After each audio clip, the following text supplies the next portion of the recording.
une photo. C'est pour mes fils.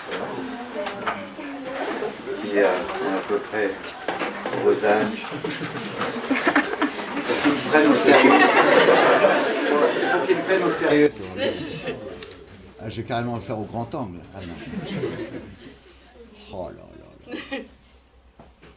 Merci. Ah, c'est... Vous voulez votre béquille? Non, ça va. C'est pour faire semblant. Ça va beaucoup mieux.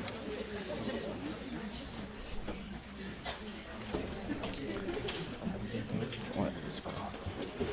Bah alors, bonjour. Et bonjour. Merci beaucoup de nous avoir accordé cet entretien. On est ravis. Et pour vous expliquer un petit peu comment ça va se dérouler, donc vous voyez, oui, on a projeté une roue et ça va tourner, donc on va laisser le hasard guider cette discussion. Génial.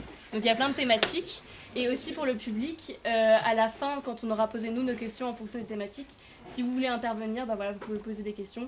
On faudra être assez rapide parce que voilà, on n'a que 2 heures. Donc, 2 heures 2 heures. Non, 1h30, pardon, excusez-moi, je m'emballe, je suis désolée. Toute la soirée. Non, du coup, je pense qu'on peut y aller. On peut lancer la roue.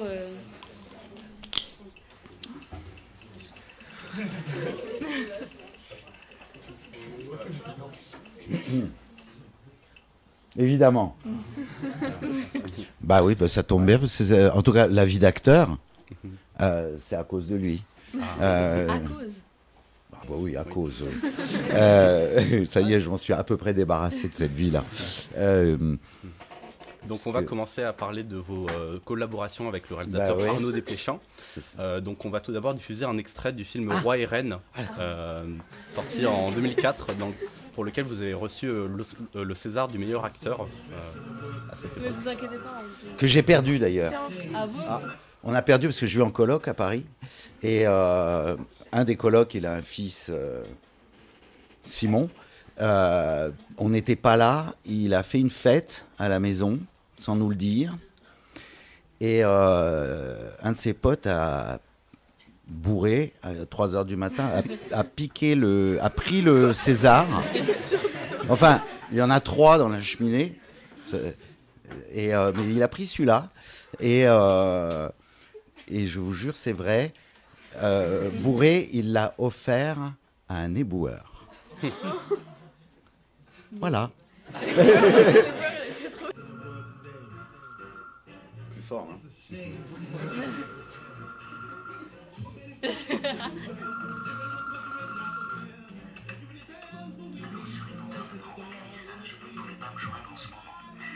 c'est les impôts qui appellent, messieurs Mercier et Landau, vous êtes des escrocs.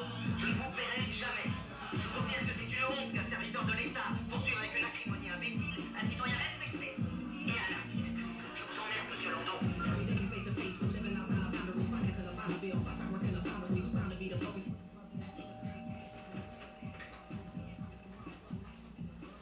Bonjour monsieur. C'est l'hôpital qui nous envoie? Vous devez vous tromper parce que je ne suis pas malade. C'est-à-dire que vous avez dû recevoir nos convocations? Écoutez, non, je n'ai rien reçu. Je n'ouvre pas tellement une plaie en ce moment. Et en plus, là, ça tombe bien parce que je suis vraiment très occupé. Le psychiatre vous a envoyé 3 convocations. La dernière était un recommandé. Et vous avertissez que nous allions devoir passer quand vous ne vous présentiez pas à l'hôpital. De toute façon, peu importe, puisque je me porte parfaitement bien, comme vous pouvez le constater. Bon, mais au revoir, messieurs. Vous ne voulez pas venir avec nous, vous refusez? Effectivement, je refuse, oui. Monsieur, ça fait des mois que les médecins vous ont envoyé la première convocation. Je suis pas sûr, mais j'ai rien reçu. Si, le recommandé, vous l'avez reçu. Non, je n'irai pas dans votre hôpital de merde. Je ne suis pas malade et je suis très pris. Monsieur, vous parlez fort. Je ne parle pas fort, je parle normalement. Si, vous criez. Je crie si je veux, ok? C'est quand même incroyable, je suis ici chez moi, je dérange personne, je fais du bordel sous les fenêtres de personne, je chie sous les fenêtres de personne. Vous comprenez? Mais qu'est-ce que vous voulez m'emmerder avec vos allures de bousseux de la sécu? Il n'y a pas un policier avec vous, vous êtes mandaté de rien, j'ai commis aucun délit, je suis deux connards d'infirmiers de la Stasi, mais vous êtes cinglés. Monsieur, on ne vient pas vous enfermer, on veut juste vous emmener pour vous soigner. Me soigner? Mais je vais très bien et je t'encule. Et t'arrêtes ça tout de suite. Pardon?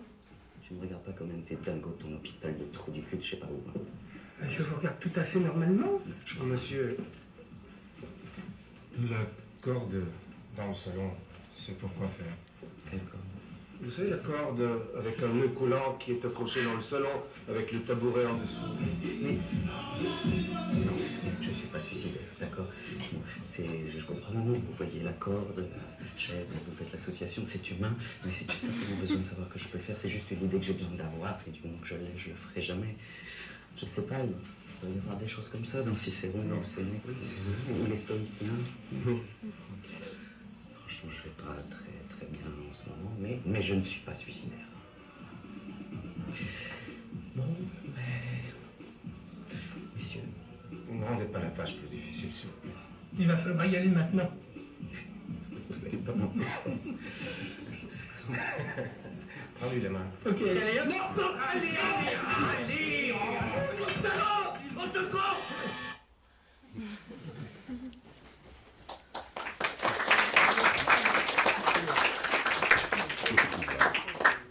Donc un rôle comme celui d'Ismaël dans ce film doit être particulièrement difficile à endosser, car il nécessite une certaine extravagance tout en traduisant la déprime du personnage et en gardant un ton très réaliste.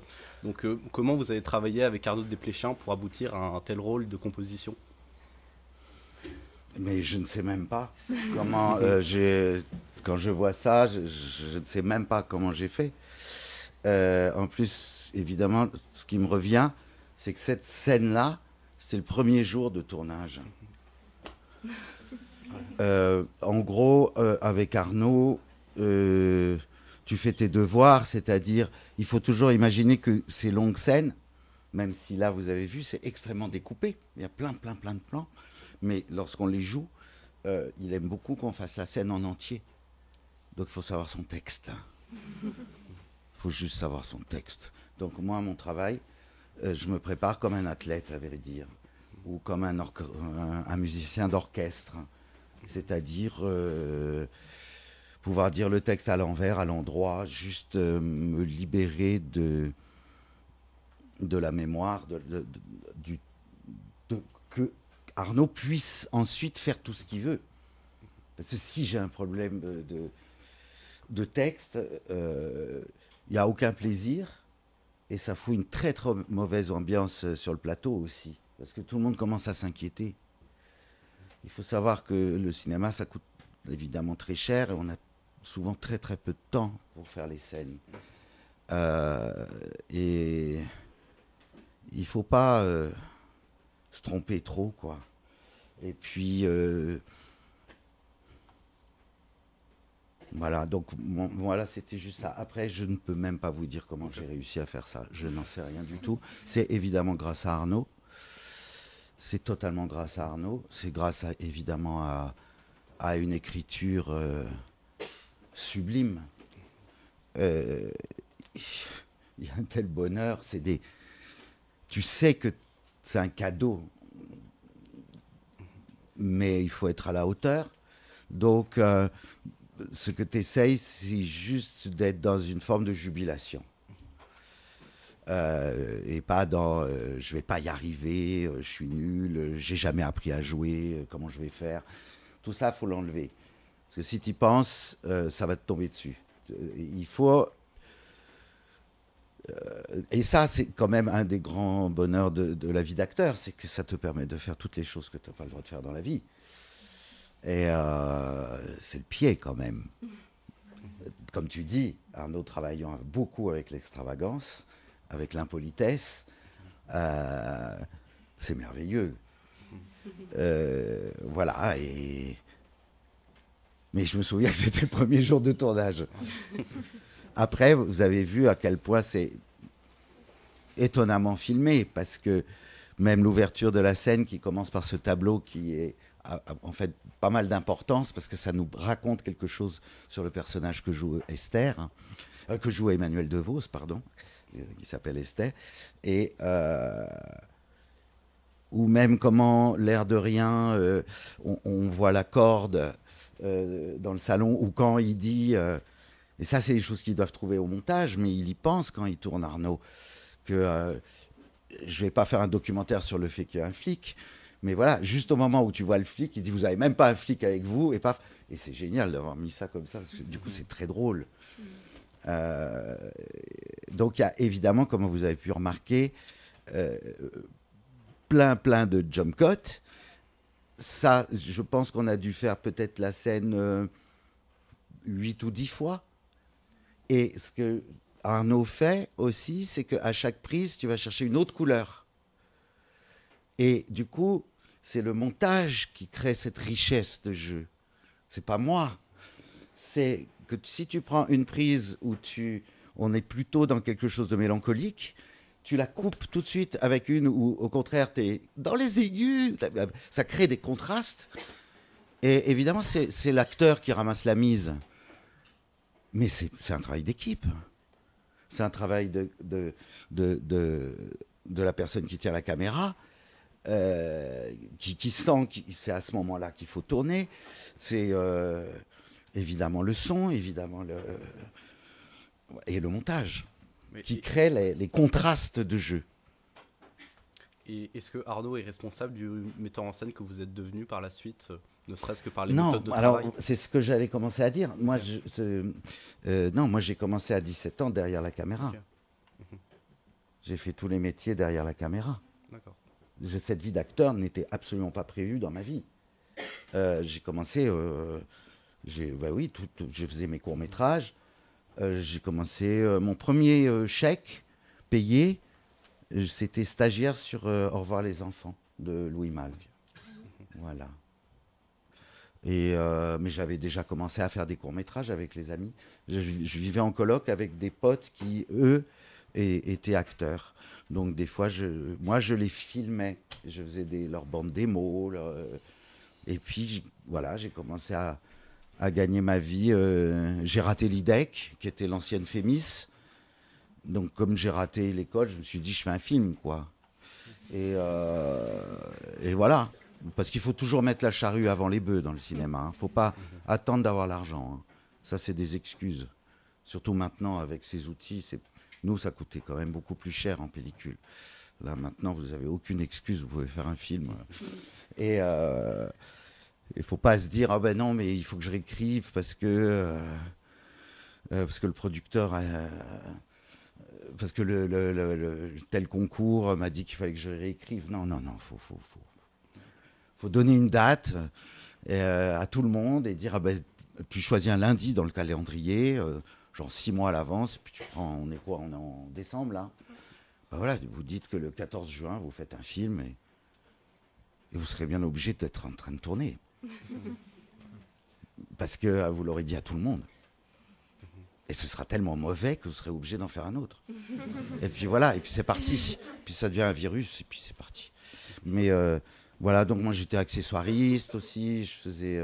J'ai beaucoup été assistant monteur, mais quand c'était de la pellicule, donc ça durait quand même 8 mois, c'était assez extraordinaire. Surtout avec Louis Malle. Bon, voilà, et puis c'est Arnaud. On s'est connus.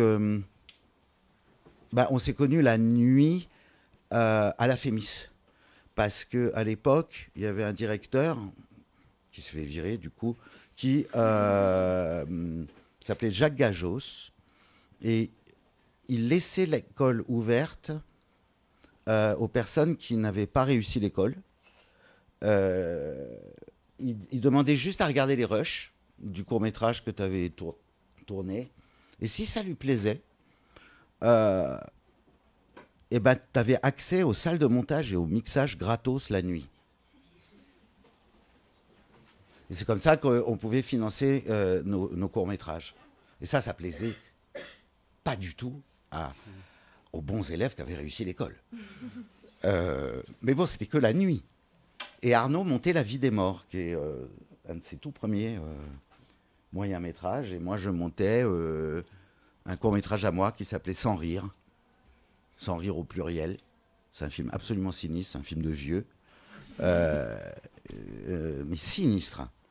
C'est l'histoire d'un jeune homme qui revient parce qu'il y a l'enterrement de la femme d'un clown. Enfin, et on avait été sélectionné au Festival d'Angers, qui existe toujours, qui s'appelle Premier Plan, où il y avait aussi beaucoup de films d'école. Et c'est comme ça qu'il a eu l'idée de me faire des essais pour la Sentinelle. Mais il ne m'a pas pris. Et après, il m'a refait faire des essais, parce qu'entre-temps, j'avais fait un court-métrage avec ma grand-mère et mon père. Et il n'y avait pas de portable à l'époque. Et je déjeune à midi avec ma mère.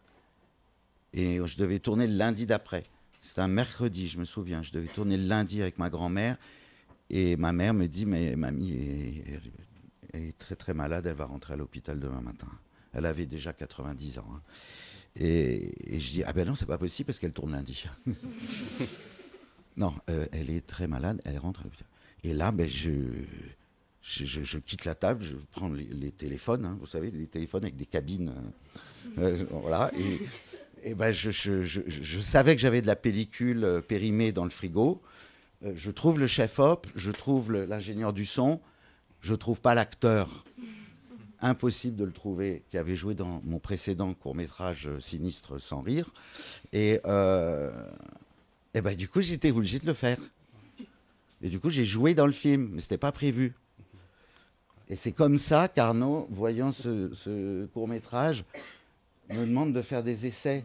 Tu vois, la vie est quand même étrange. Et donc, depuis ce jour, Arnaud Desplechin et vous avez connu une ascension progressive depuis les années 90. Ascension, tu sais. On ne voit pas la vie comme ça. Hein. Oui, peut-être. En tout cas, d'un œil extérieur, on la voit comme ça. Mais donc, je comprends, ouais. mais tu sais, on est quand même tout le temps en train de se demander si on est un peu en vie, quoi. Mais du coup, était-ce difficile de se détacher en quelque sorte de l'association qu'on pouvait faire entre Desplechin et vous, notamment aux yeux du grand public? Je sais. Et est-ce que l'absence de collaboration entre vous depuis 2017 s'inscrit dans cette démarche-là ou...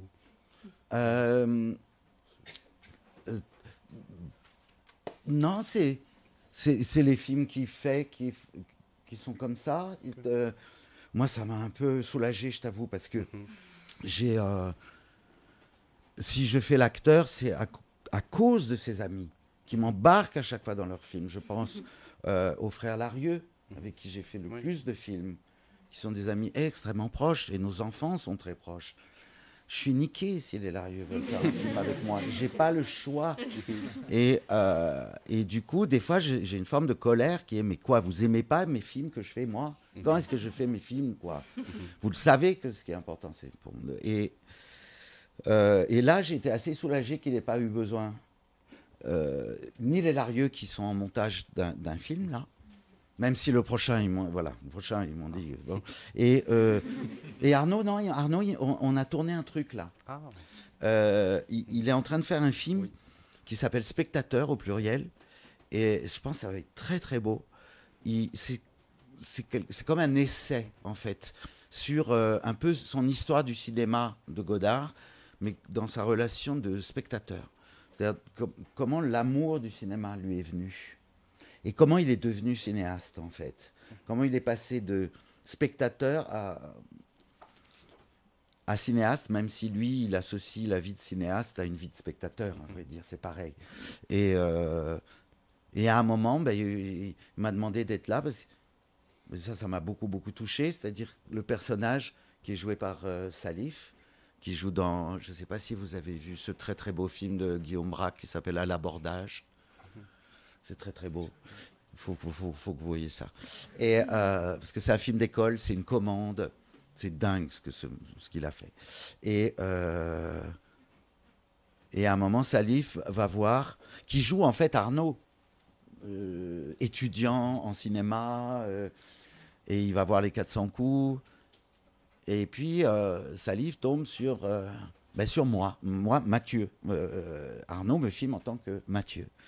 Et c'est le moment où Salif devient cinéaste. Donc ça m'a beaucoup touché. Enfin, Arnaud a eu envie de raconter le moment où son personnage devient cinéaste en me filmant moi, Mathieu. Okay. Je pense qu'on peut passer à la prochaine thématique. Du coup. Ah bah oui.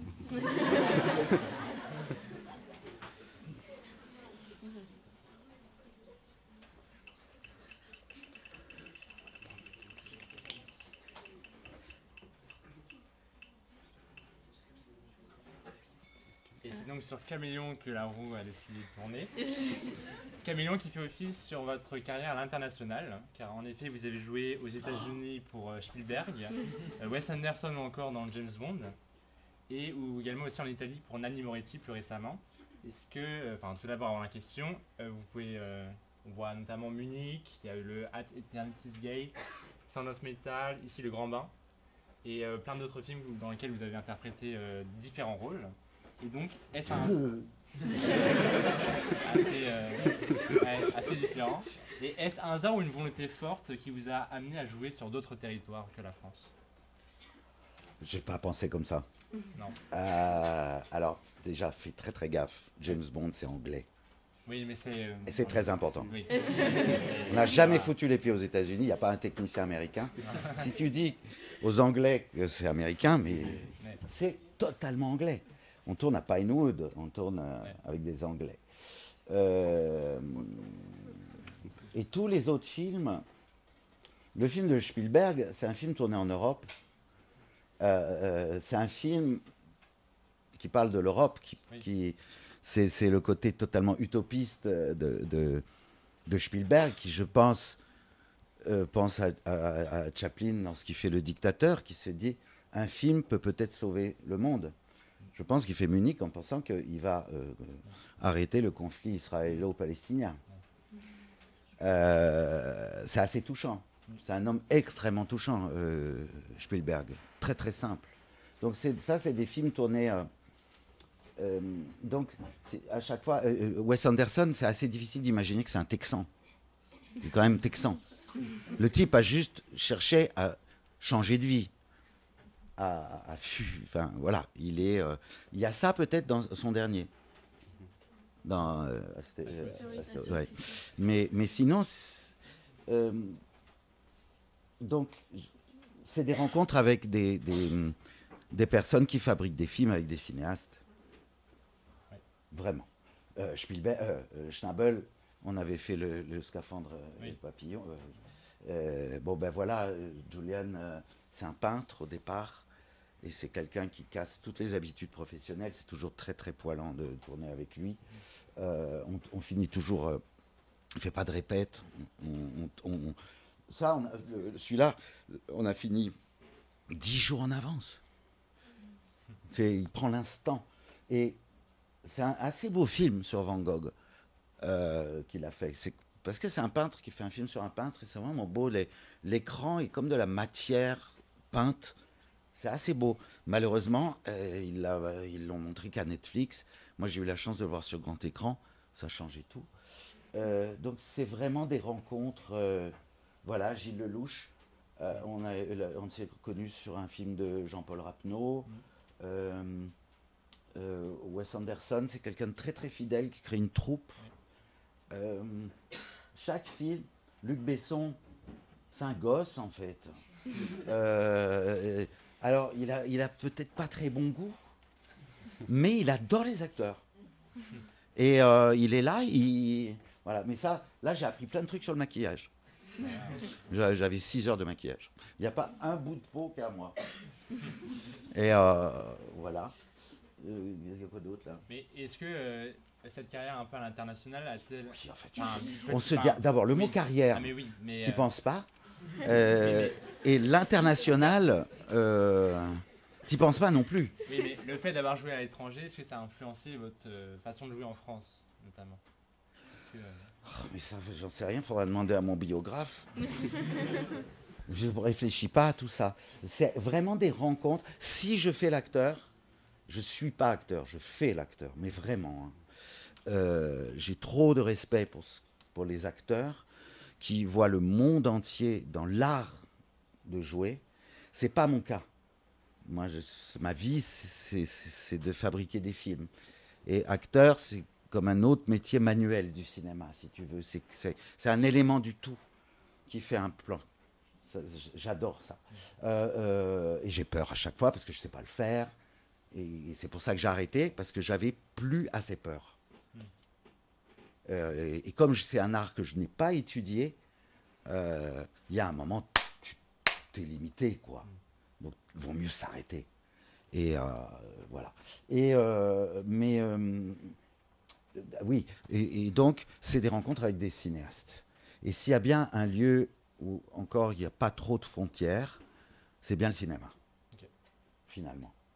On n'est pas en train de se dire...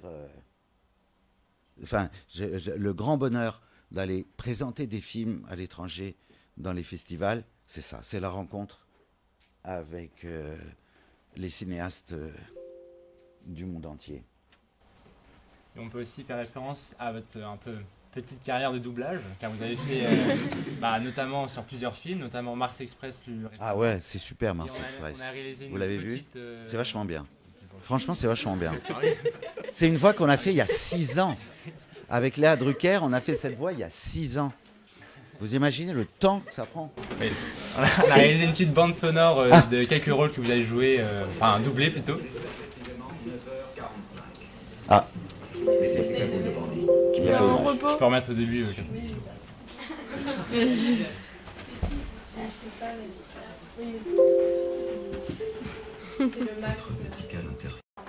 Synchronisez vos montres. Il est très précisément 9h45. Ah oui. Mettez ces cagoules de bandit.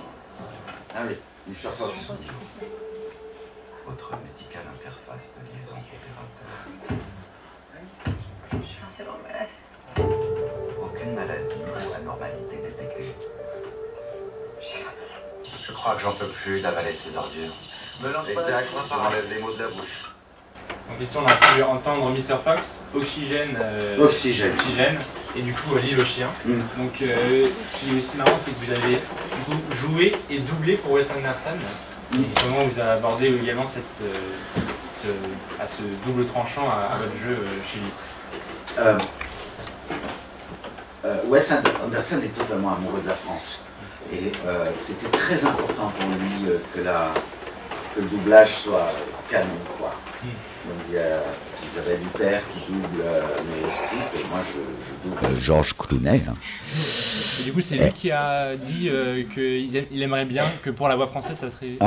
Ouais. Et c'était un travail énorme parce que il y a pris beaucoup de soin et notamment dans la traduction. Parce qu'il faut trouver quelque chose. Et rien que pour ma voix, alors c'est un travail assez solitaire parce que contrairement à ce qu'on peut imaginer, on ne le double pas en même temps. Tu joues avec personne. Tu joues juste avec... Tu es tout seul.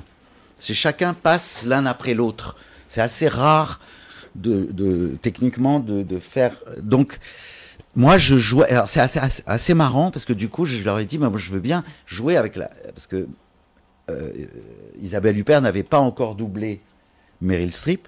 Donc, moi, je jouais avec Meryl Streep in English. Et voilà. Et puis, tu prends 5 jours. 5 jours. Mais ça, c'est l'amour et le soin que Wes Anderson a pour la France. Il l'a pas forcément fait pour toutes les langues. Ce travail-là. C'était super. Et après, c'est pareil, c'est des rencontres, quoi. Je sentais que le mec qui faisait Oxygène, il était vraiment barré, quoi. Et c'était assez amusant.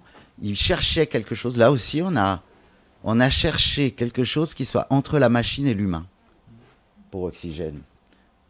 J'ai oublié comment s'appelait la machine. Elle a un nom. Oscar? Non, je sais plus. Et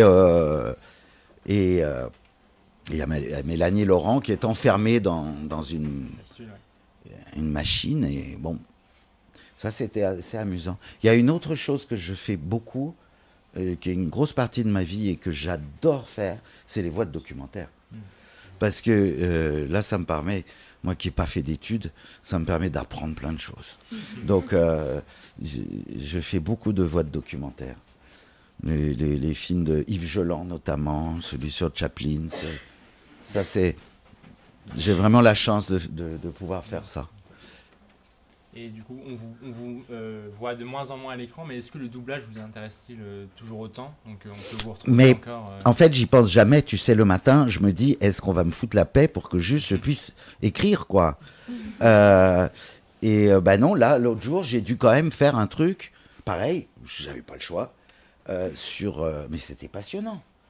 mais ça m'a... Sur des femmes qui ont essayé, comme ça, de résister pendant le ghetto de Varsovie. Avec des images d'archives, etc. J'ai appris plein de choses. Voilà. Parce que, bon, le producteur, qui est un ami, sa grand-mère est morte dans le ghetto de Varsovie. Moi, il se trouve que ma grand-mère, elle est née en Pologne aussi. Enfin, bon, voilà. Bon, donc, voilà, des choses comme ça. J'aime aussi beaucoup faire des lectures devant un public. J'adore les lectures. Là, l'autre soir, on était avec Rodolphe Burger, Olivier Cadiot, et on a fait des lectures. Est-ce que quelqu'un a des questions Ouais, si, on peut passer à la thématique suivante. Mais Caméléon, c'est vrai, c'est sûr. Hein. Moi, j'appelle ça manteau d'arlequin, que je suis fait de plein de trucs.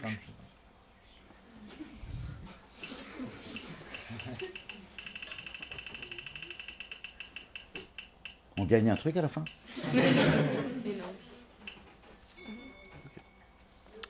Donc on va parler de votre rapport au cinéma dans un sens plus industriel en quelque sorte, et notamment dans la promotion des films.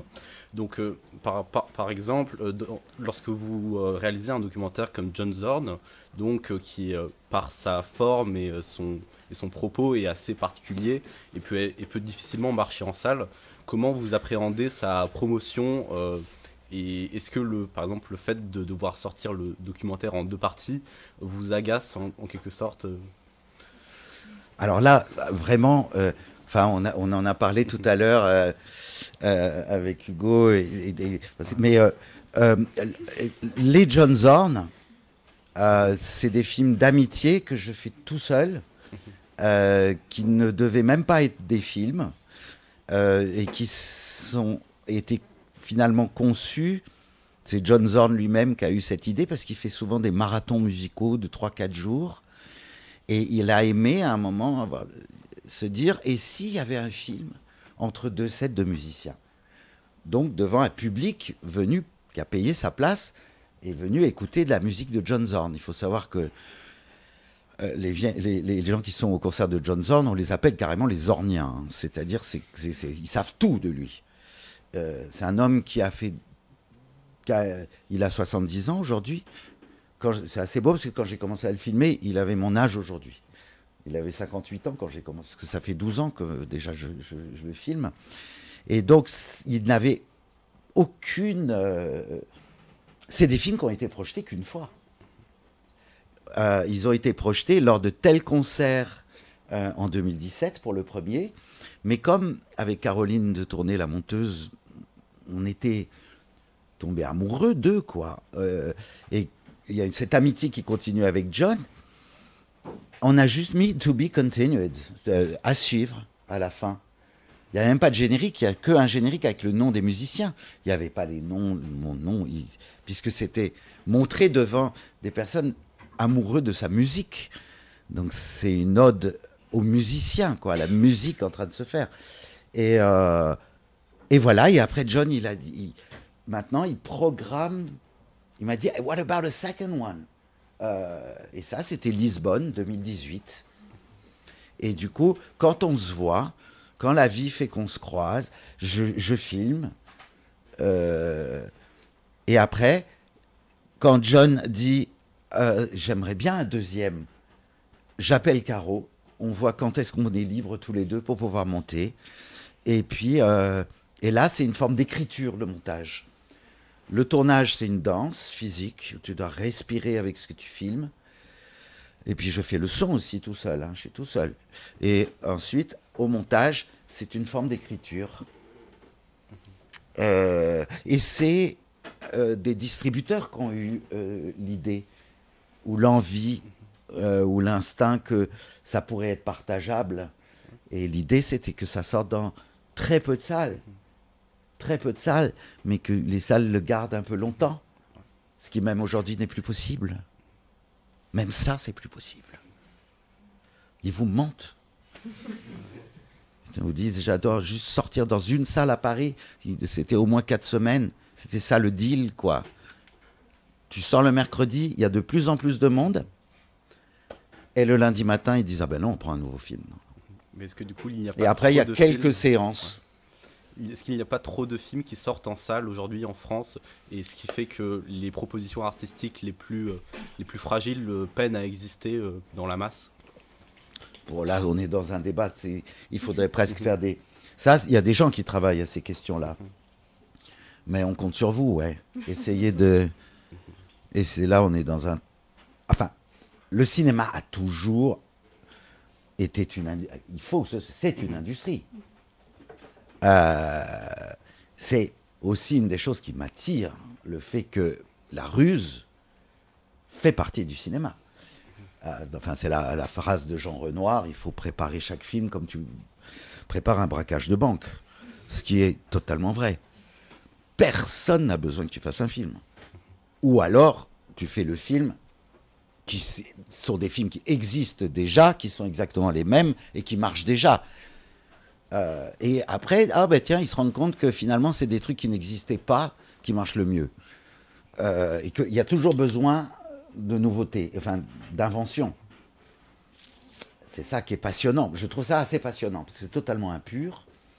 C'est pas un art. Tu fais, et c'est ce que je leur disais, enfin, tu fais ce que tu peux avec ce que tu as.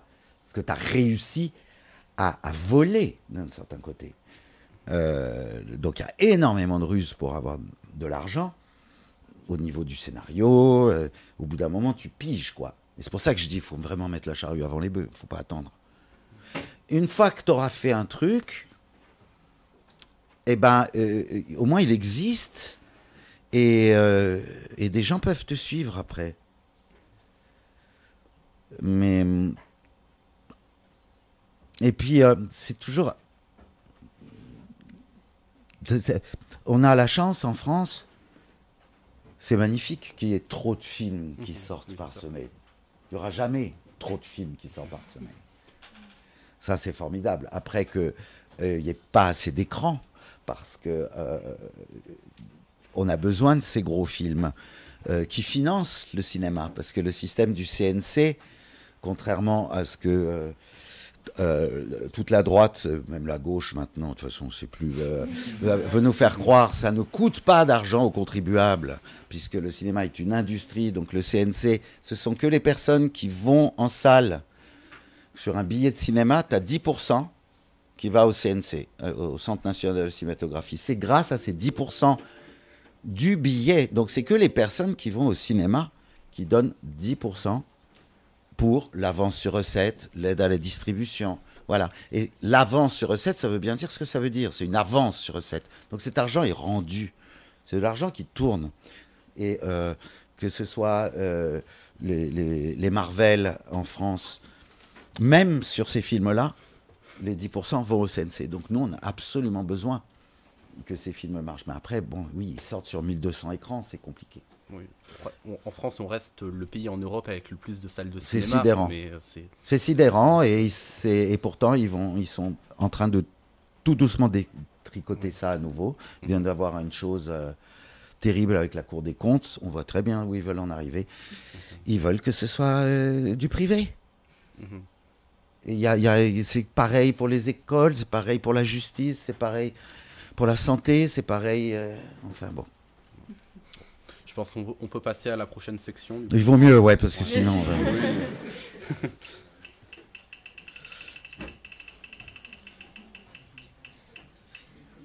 Et si on tombe sur le même? Alors je continue. Voilà.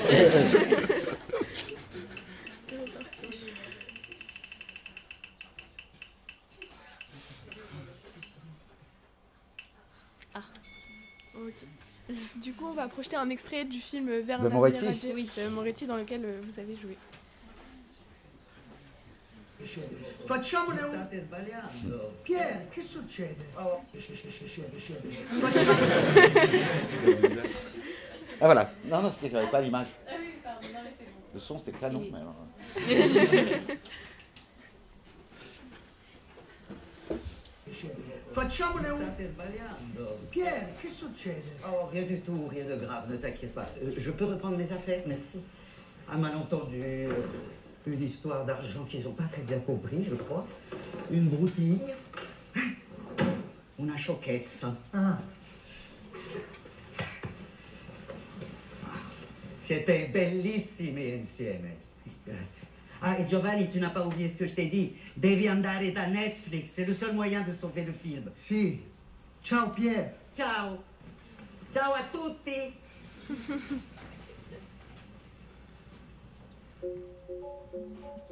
San Michele aveva un gallo dei Fratelli Italiani. Era un bellissimo film politico ma anche poetico e finiva con il suicidio del protagonista, proprio come il mio film. San Michele aveva un gallo. Sì, ma voi dovete essere più ambiziosi. Sì. I nostri prodotti sono visti in 190 paesi. 190 paesi. 190 paesi. In questo film qual è il percorso del protagonista? Qual è il suo arco narrativo? Come cambia? Ma nella vita nessuno cambia mai veramente, è una cosa che si vede solo nei film. I nostri prodotti vengono visti in 190 paesi. E questo l'abbiamo detto. Purtroppo la sua sceneggiatura è uno slow burner che non esplode. No. No. Puff. Gli spettatori decidono se continuare a guardare un film nei primi 2 minuti. Bisogna arrivare prima all'incidente scatenante, che adesso è al minuto 7. Mentre il primo turning point arriva al minuto 62. Troppo tardi. Allora 35. 12. 14. 117. 391. 2. 2 è troppo presto. Comunque c'è un grosso problema. In questo film manca un momento what the fuck.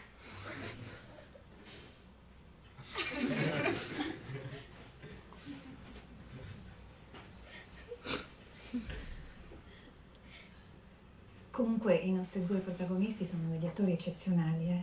Sì. No, forget about Italian actors. Of course. Guardi, non parliamo di attori. In Italia non avete uno star system, mentre i nostri prodotti sono visti in 190 paesi. 190 paesi. 190 paesi.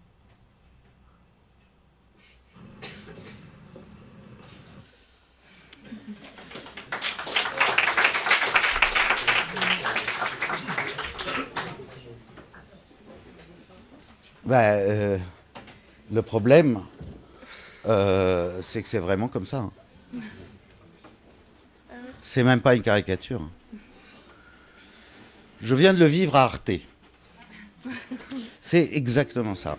Donc quand je vous dis qu'il faut ruser, il faut ruser. Après là, c'est un film extrêmement mélancolique, mais plein d'espoir en fait. Et puis c'est l'âge.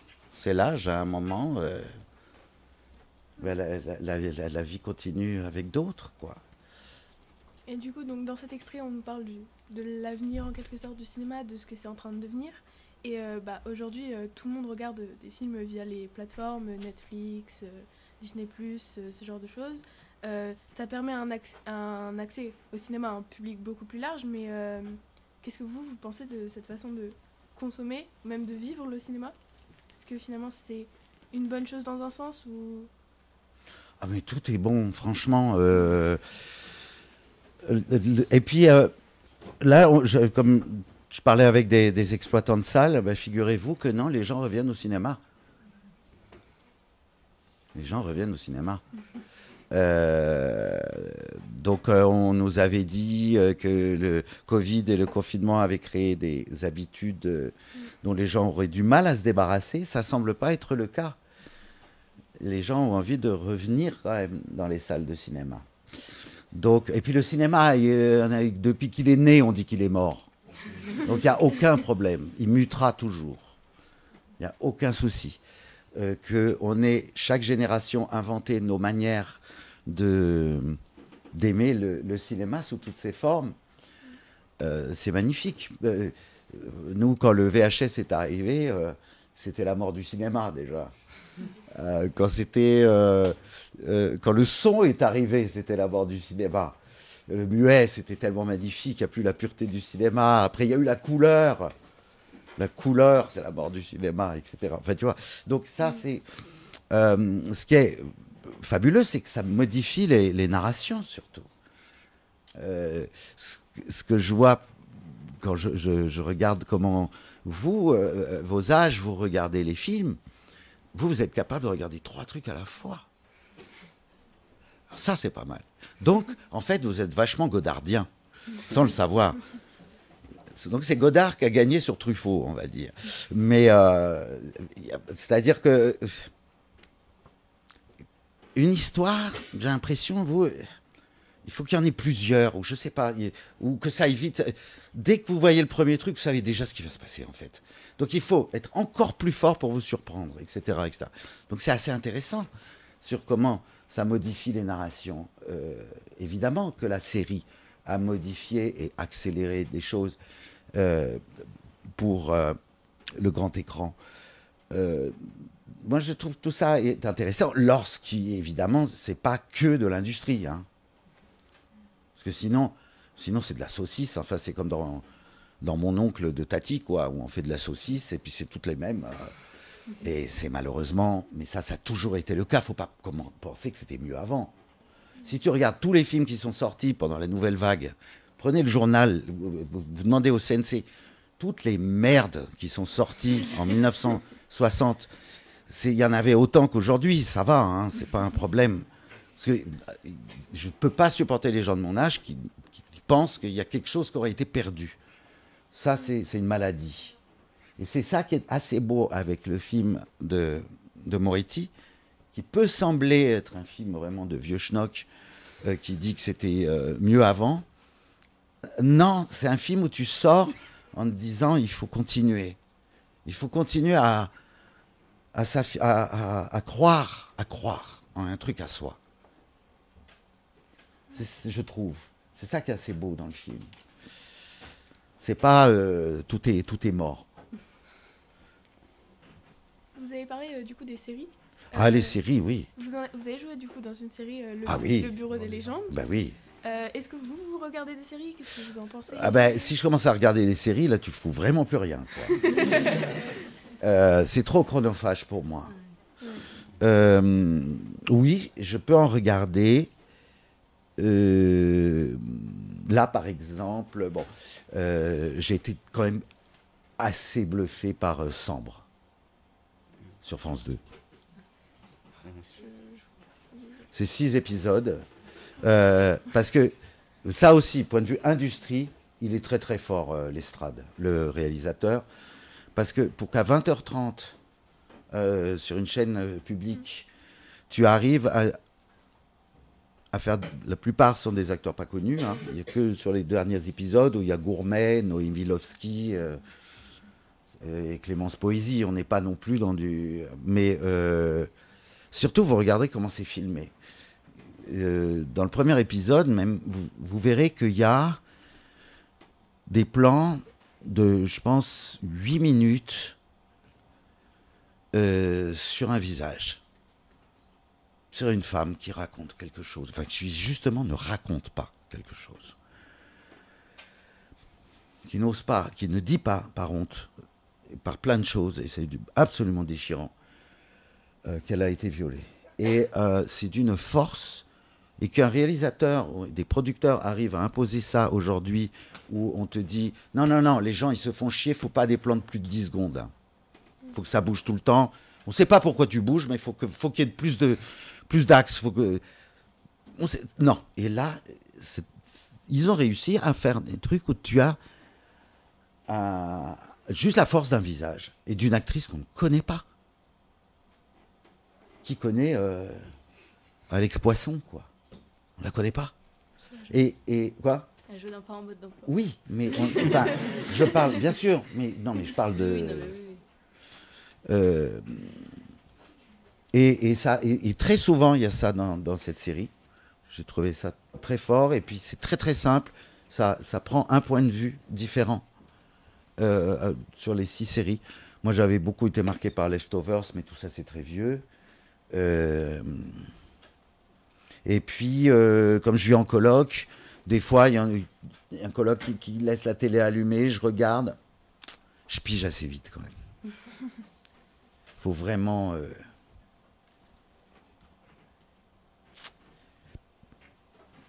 Mais c'est tellement bien foutu que tu te fais choper.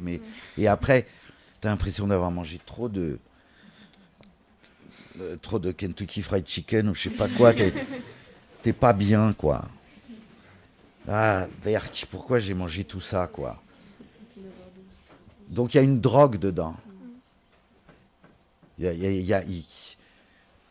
comme la nicotine, je suis sûr, ils mettent un produit chimique dedans pour que tu sois accro. Donc c'est pas un pacte très sympathique, en fait, avec le spectateur, quand même. Tu t'es emprisonné et je me débrouille pour que tu puisses pas sortir. Tu vas pas sortir. Moi, j'aime bien quand il y a des courants d'air. Bon, voilà. Et du coup, l'avenir, en ce moment, c'est aussi beaucoup les réseaux sociaux. Et donc, sur les réseaux sociaux, on voit beaucoup l'émergence de la forme courte, avec YouTube, TikTok, où ça reprend finalement beaucoup. Et du coup, qu'est-ce que vous pensez, vous, de cette nouvelle façon de consommer aussi du cinéma? Et est-ce que, par exemple, la promotion des films avec les réseaux sociaux, c'est quelque chose qui vous intéresse, c'est quelque chose que vous faites, ou pas du tout, vous laissez ça à d'autres personnes? Ah ben, si tu veux que des gens viennent voir ton film, maintenant, ça se passe par les réseaux sociaux. Moi, j'y connais rien, je n'ai pas de réseau social. J'ai pas. Bon, mais c'est tout, c'est mon âge. Et puis, c'est quand même assez merveilleux de perdre son temps. C'est une des choses les plus importantes de la vie. C'est l'ennui. C'est parce qu'on s'ennuie que tout d'un coup, quelque chose arrive. Si tu t'ennuies pas, il ne se passe plus rien. Il suffit de regarder les enfants. Enfin, Truffaut le disait déjà. Enfin, les enfants s'ennuient le dimanche. Et c'est pour ça qu'il se passe quelque chose. Donc c'est très important. Donc bon, c'est tout simplement pour ça que j'ai pas tout ça. Mais après, j'ai des enfants. Et ils me montrent plein de trucs déments. Donc moi, je profite d'eux, quoi. Comme ça, j'ai à peine le petit doigt dedans et puis j'ai que le meilleur. Et il y a beaucoup d'esprit, il y a beaucoup de vitesse, il y a beaucoup de... T'apprends des trucs, enfin j'aime... Et oui, les réseaux sociaux, c'est... voilà, en effet, pour la promo. Là, j'engueulais d'ailleurs les distributeurs qui sont trop vieux, quoi. Je leur dis, mais attendez, là, les gars, arrêtez avec vos histoires d'affiches dans la rue et tout. Il faut aller dans les réseaux sociaux. Il faut payer quelqu'un pour s'occuper que des réseaux sociaux pour les ornes. Aller sur là où il y a des gens qui écoutent de la musique, c'est par là que ça passe. Ils l'ont pas fait assez. C'est pas Libé, les Inrock et Télérama, faut arrêter. On est bien d'accord. Oui, c'est clair. Mais, et puis après, il y a quelque chose aussi de très fort, c'est que c'est tout de même sur Internet qu'il y a les articles et les analyses de films les plus percutantes. Parce qu'il y a la place. Tu peux faire des très longs articles. Donc ça ne travaille pas que la vitesse et la brièveté, les nouveaux outils. Ça travaille aussi, je trouve, une recherche en profondeur. Ce qui n'est plus le cas dans les journaux, c'est plus possible. Je pense qu'on peut lancer la roue, là. Allez. Ah, c'est génial, t'as pu enlever les... Ah, attention, on va voir. Aïe, aïe, aïe. Qu'est-ce que ça peut être, ça? Ça parle un petit peu de militantisme, c'est pour ça, de politique. Oh là, non, je suis la mauvaise personne pour ça, mais vas-y. Non, mais c'est parce que donc on a pu vous voir dans le dernier film d'Olivier Nakache, Une année difficile. Ouais. Et donc ça parle de militantisme. Et Toledano, ils sont deux. Et Toledano, pardon. Et donc ça parle de militantisme, mais ça parle d'écologie. Et justement, nous, j'ai voulu vous interroger sur le fait de est-ce que le militantisme a sa place au cinéma et est-ce que c'est quelque chose de compatible, parce que les avis divergent. Il y a des gens qui disent que dans une industrie comme ça, c'est pas possible d'être militant, même si vous, pas forcément, mais de pouvoir faire les deux, en fait. Si, C'est énorme ce que tu poses comme question.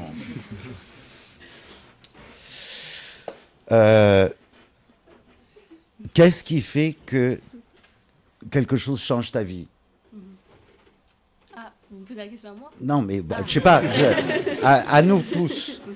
Ça peut être un texte, une sculpture, une peinture, un film, des fois, qui ne s'est pas présenté comme étant militant et qui pourtant va faire une déflagration sur qu'est-ce que tu as envie de faire de ta vie. Elle est où ma place dans le monde? Ou je sais pas, parce que militantisme, ça fait, tu vois, comment vivre avec les autres, enfin, plein de choses. Donc, cette étiquette film militant, des fois, il faut dénoncer quelque chose. Oui, justement. Oui. Voilà. C'est pas le but d'une comédie populaire pas trop con de Nakache et Toledano, parce que c'est des belles personnes. C'est des très belles personnes. Il n'y a pas de cynisme chez eux. Ils utilisent, contrairement à beaucoup de comédies. Mais on ne peut pas demander à... Par contre, moi j'ai assisté à des projections, pas devant des gens comme vous, devant des gens qui vont pratiquement pas au cinéma et qui vont voir le Nakache et Toledano et ils sortent et ils se disent « Ah ben tiens, j'avais pas vu les choses comme ça. » Bon, voilà. Mais on dit souvent en effet que les films militants ne sont pas les meilleurs films, mais c'est pas le but de films militants. Mais moi, je trouve que c'est souvent que ça passe par des choses beaucoup plus inattendues, que le politique passe en douce, quoi. Oui. Le fond, il y a des films qui n'ont pas l'air militants, qui sont en fait très, très, très politiques, mais qui ne s'affichent pas comme tels. Et ça, c'est un art quand même assez magnifique. Quand c'est pour ça que je parlais même de Sambre. Oui. Il y a dans la manière de l'estrade qui a beaucoup filmé de documentaires, on voit quand même quelque chose qui te modifie. Le film, je n'avais... on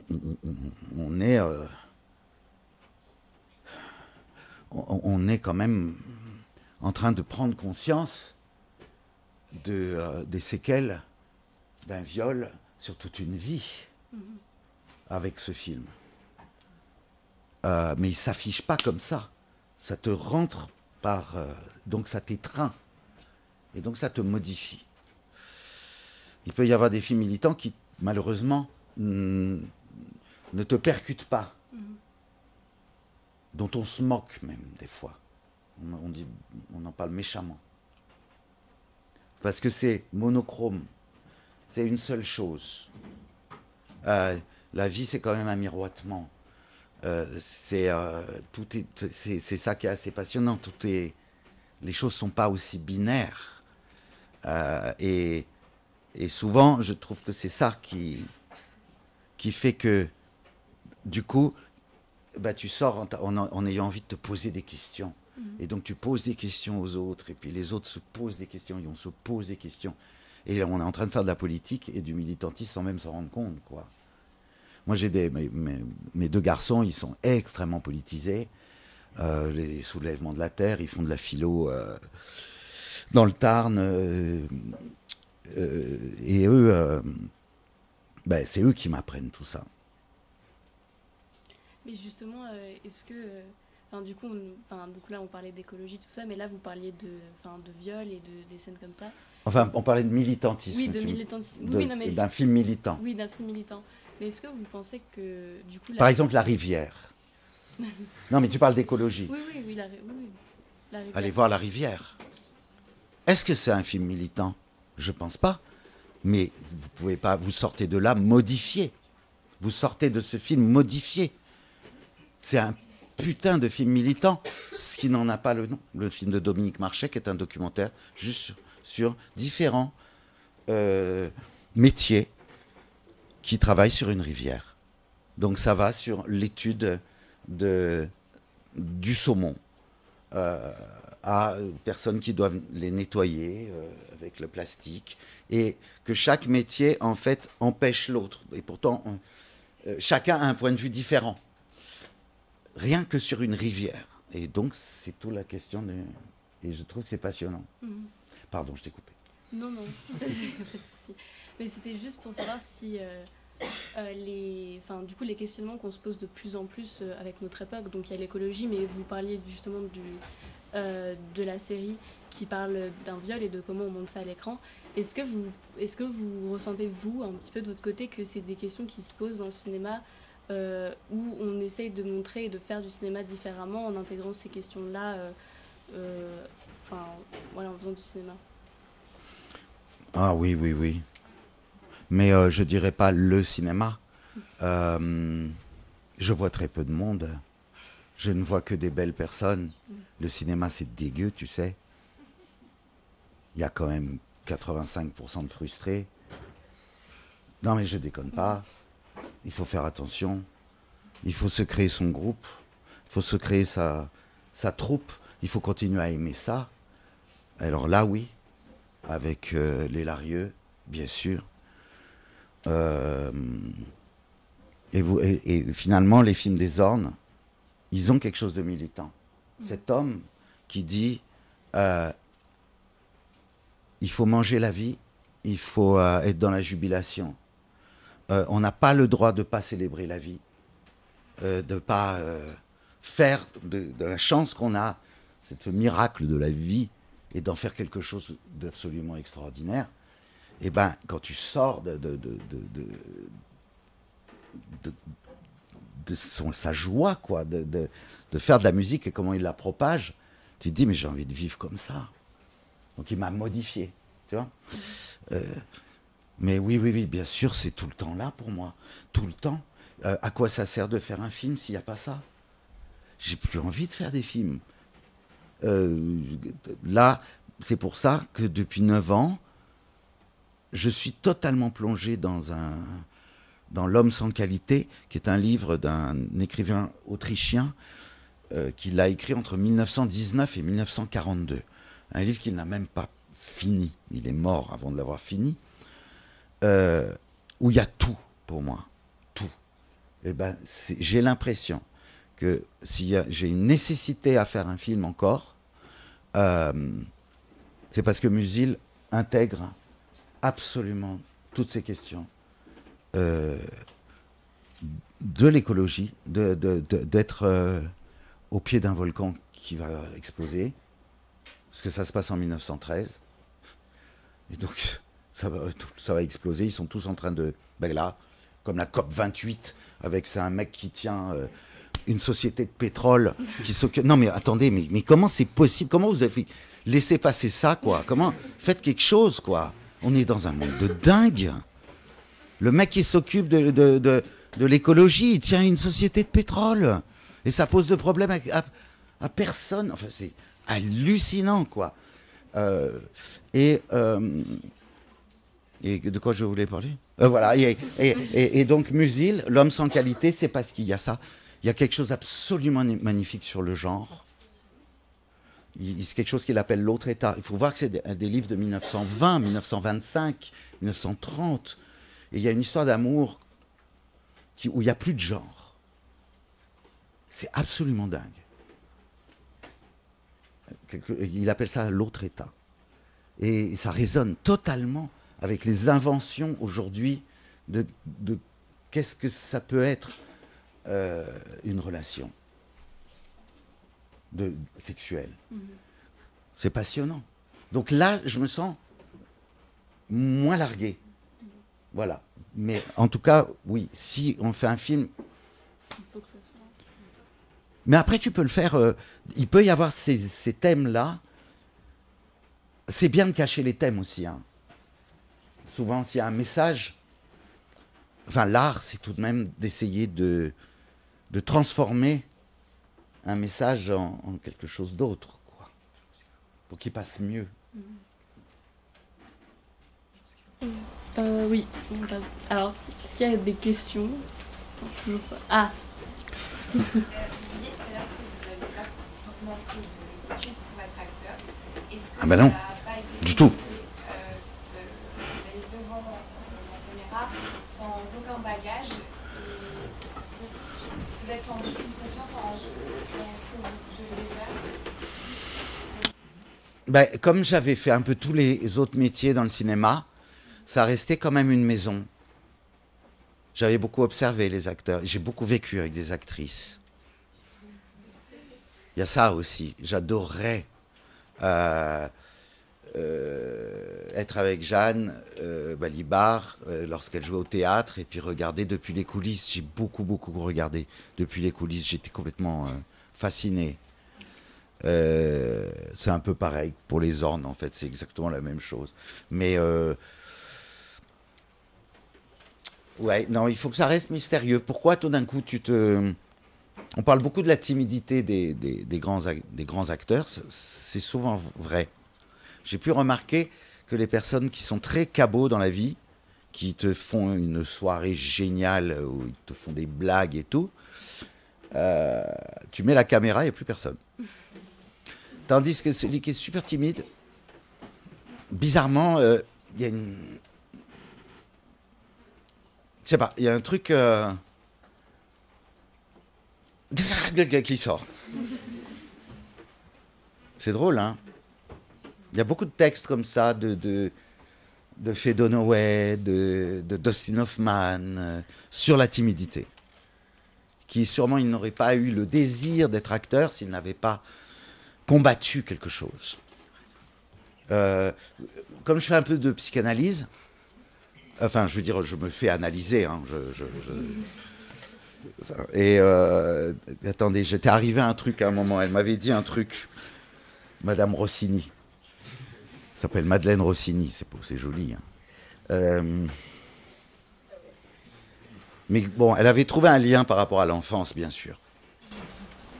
Sur le truc qui fait que tout d'un coup, tu... Du coup, vous avez appris en regardant les autres J'ai pas appris. Ah oui, peut-être en regardant les autres, oui, c'est vrai. Mais c'est surtout quelque chose qui se fait en équipe. C'est encore une fois parce que c'est des metteuses en scène, des metteurs en scène extraordinaires.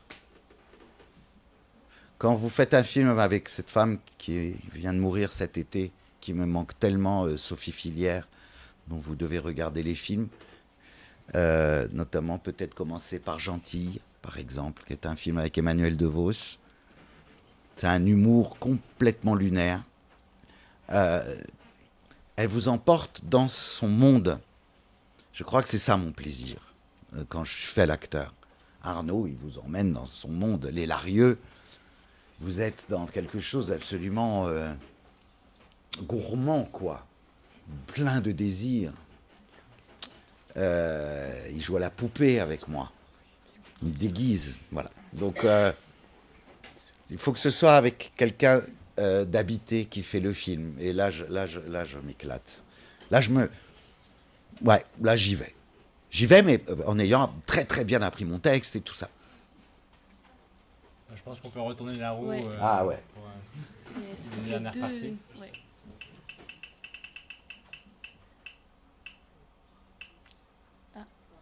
Alors, c'est Plouf. Donc c'est par rapport au Grand Bain, donc voilà. Le célèbre film, et on a un extrait à vous montrer. Je fais une question.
Donc,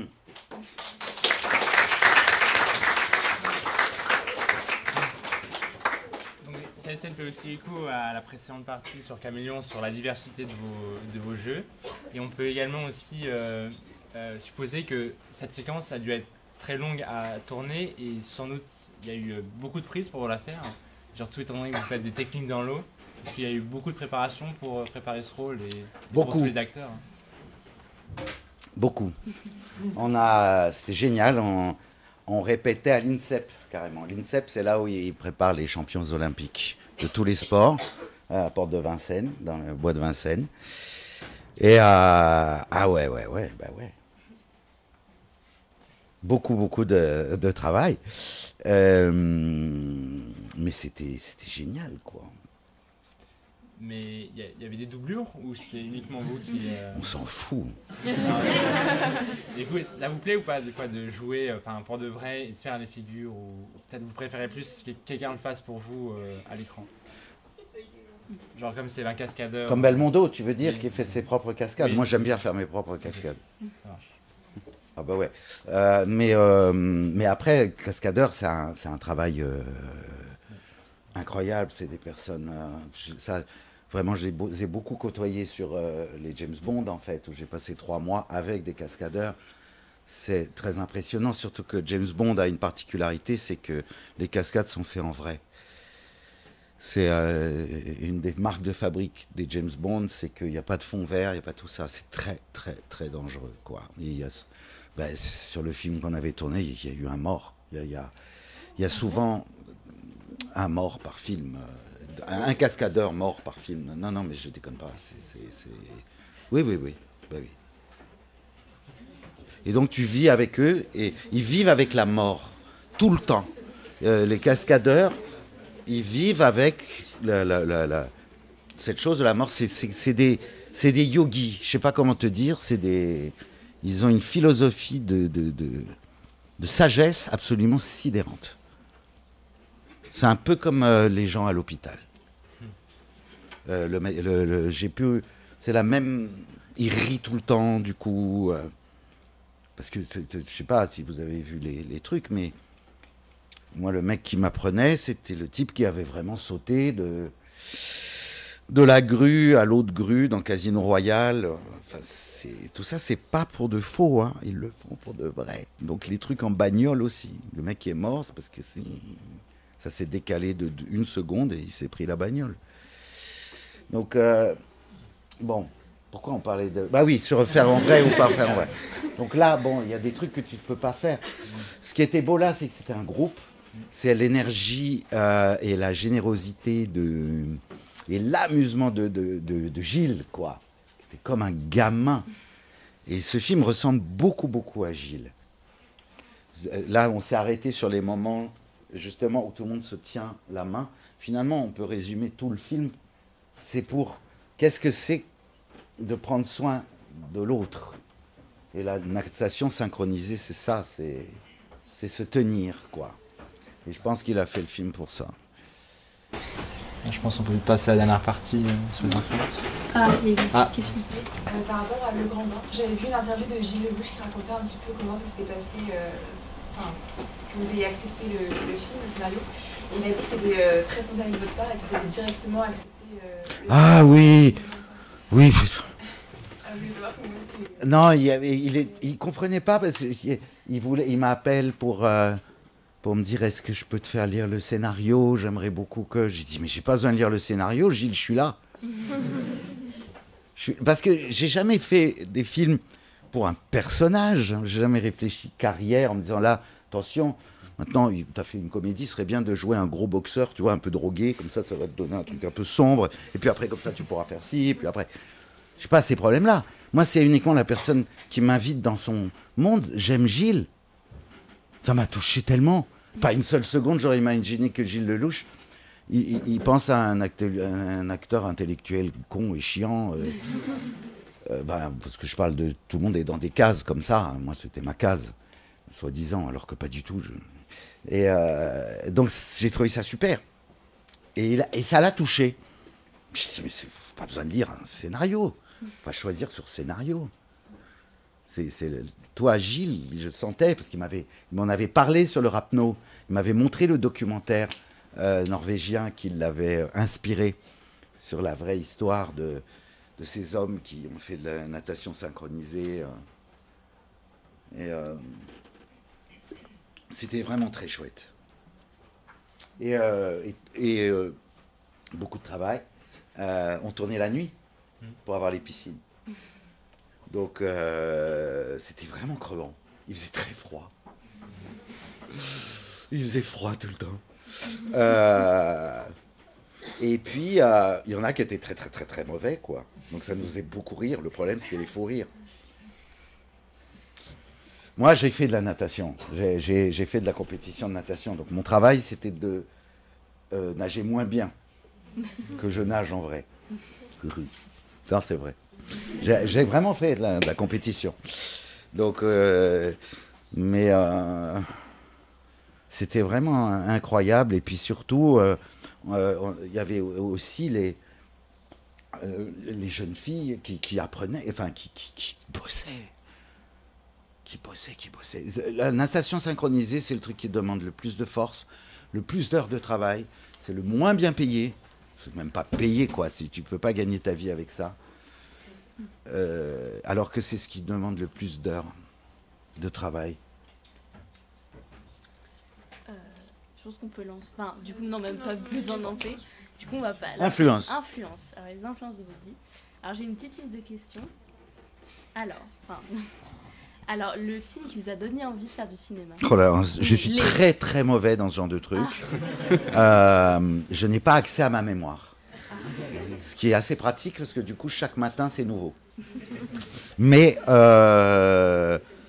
écoute, je sais pas, on verra ce qui sort. Hein. Oui, mais ça tombe mal parce dans 10 minutes, ça pourra être autre chose. Vas-y, quoi? Le film film qui vous a donné envie de faire du cinéma. Il était une fois un Merle chanteur de Ottavio Celiani. Un film géorgien, génial. Je l'ai connu quand j'étais enfant. Et voilà. Alors, bon, du coup, votre livre de chevet, parce que du coup, ils sont peu... Enfin, en tout cas, le livre qui vous accompagne... Oui, L'homme sans qualité, ok, d'accord, mais... là, je lis un livre d'une jeune femme sur Chaplin, que je trouve très beau, que j'ai tout le temps avec moi.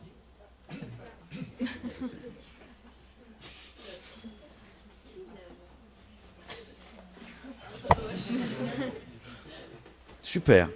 Elle a 22-23 ans. C'est très beau. Et je le lis tout le temps en ce moment. Elle s'appelle Rose Vidal. Chaplin. Votre musique de film préférée?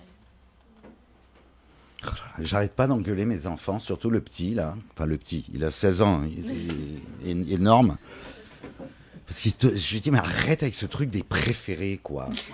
Donc, ça marche pas comme ça dans la vie, c'est quoi le...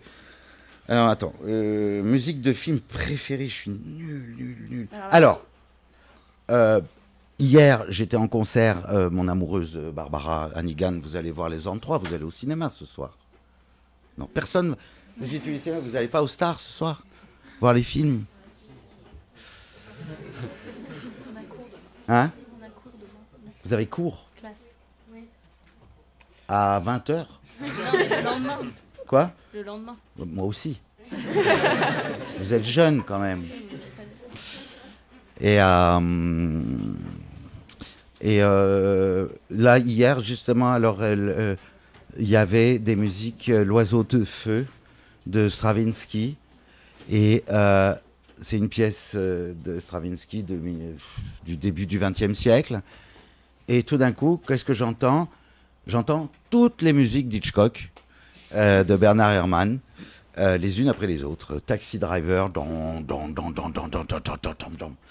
Ah d'accord, il l'a piqué à Stravinsky dans L'Oiseau de Feu. Après, t'entends La Mort aux trousses, le thème de La Mort aux trousses. Alors je dirais, voilà, toutes les musiques de Bernard Herrmann, évidemment. Mais savoir que tout grand compositeur de musique de film est un voleur. Il est obligé. Ça vient toujours de quelque part. Et du coup, un artiste qui a influencé votre cinéma ou qui a influencé votre cinéma? Un ou plusieurs d'ailleurs. John Zorn, comme vous allez le découvrir ce soir. Je parle vraiment de la Barthes, c'est vrai.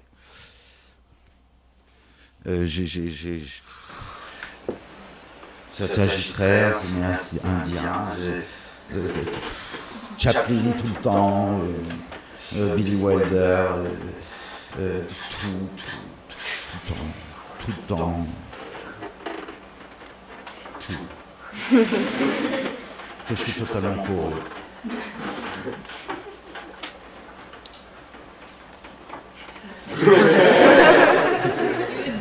Pour finir, vous avez d'autres questions parce que nous, on n'arrive pas.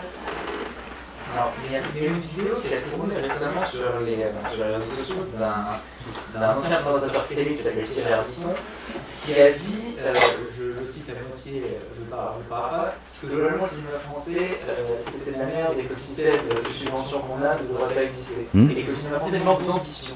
Je n'approuve vraiment pas ce qu'il dit, mais j'aimerais bien avoir votre point de vue. Non, je ne veux pas. Mon point de vue sur Thierry Ardisson, je t'en prie. En plus, je t'en ai parlé tout à l'heure. C'est malheureusement, il y en a.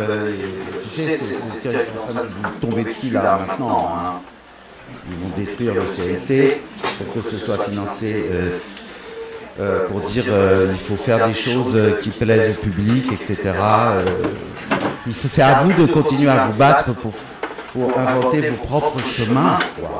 Le chemin, il sera toujours de traverse. Toujours. Il faut que vous continuiez à défricher des chemins qui n'existaient pas. C'est très important. Et on chie toujours sur le cinéma de son propre pays. Lorsque vous allez aux États-Unis, ils chient tellement sur le pays. Vous allez en Italie, tu ne peux pas savoir, les Allemands, ils disent on n'a plus de cinéma, les Anglais, tout le monde chie sur son propre pays, sur son propre cinéma. Mais dès que tu vas ailleurs, on te parle de telles choses. En France, je vous assure que le nombre de cinéastes du monde entier qui viennent se faire produire, qui n'ont qu'une chance d'exister, c'est d'être produits en France, parce qu'il y a un amour absolument extraordinaire, quoi. Du public, des salles, des réseaux de salles, de ce système de financement sain qui ne coûte pas d'argent aux contribuables.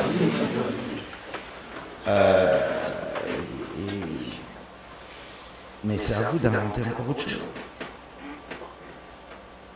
C'est très important.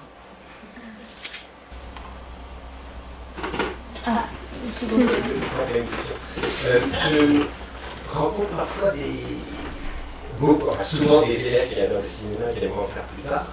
Ils peuvent être monteur, ingé son, réalisateur, souvent acteur, certains. Et je suis assez souvent confronté à soit des collègues, soit des parents qui ont peur. Ils disent c'est risqué, si on n'a pas de réseau, ça va être compliqué, on est à Strasbourg, etc. Il faut les convaincre. C'est assez difficile pour moi de jouer ce rôle-là. Alors, je voulais savoir si vous étiez à la place, vous diriez à ses parents et à ses collègues du milieu du cinéma aujourd'hui que vous connaissez bien.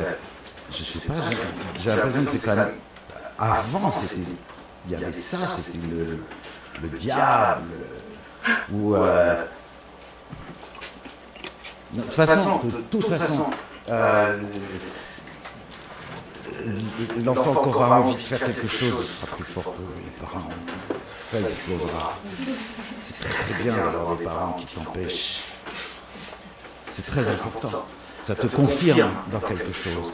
Et ce qui compte, c'est qu'il ne faut pas être seul, il faut se créer sa troupe, sa bande, il faut aller dans les festivals de court-métrage. Et là, il y a des réalisatrices, des réalisateurs, des acteurs, des techniciens, ils sont en train de découvrir à votre âge tout. Et tout d'un coup, vous allez forger vos goûts.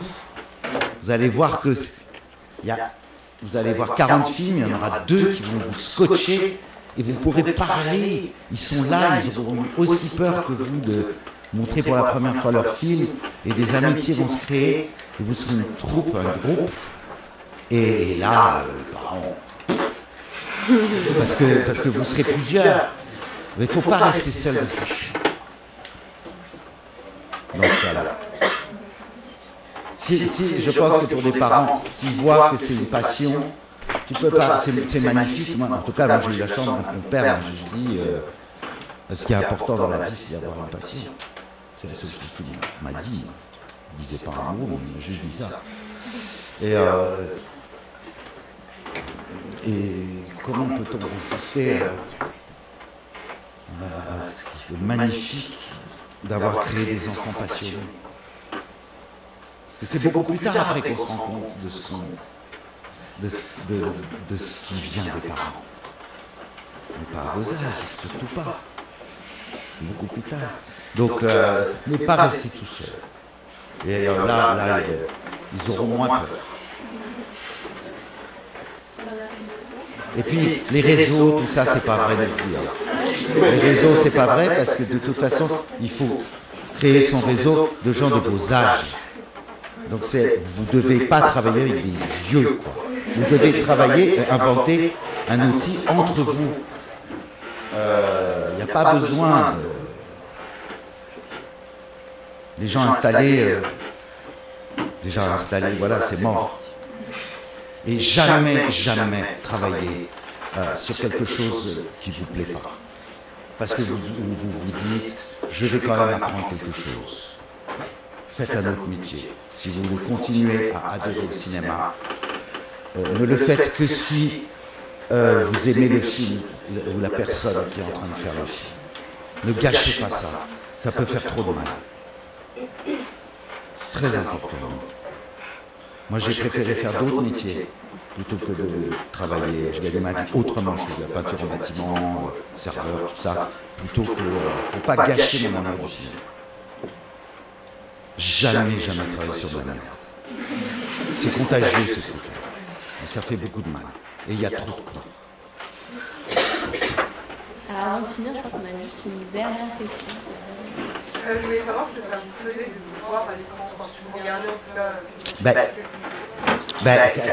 C'est poilant quand même, parce que c'est pas moi, je repense à l'amitié des cinéastes, des acteurs, des techniciens, quand on a fait tout ça. Ça me rappelle vraiment des moments de vie super. Oh, pardon. Voilà.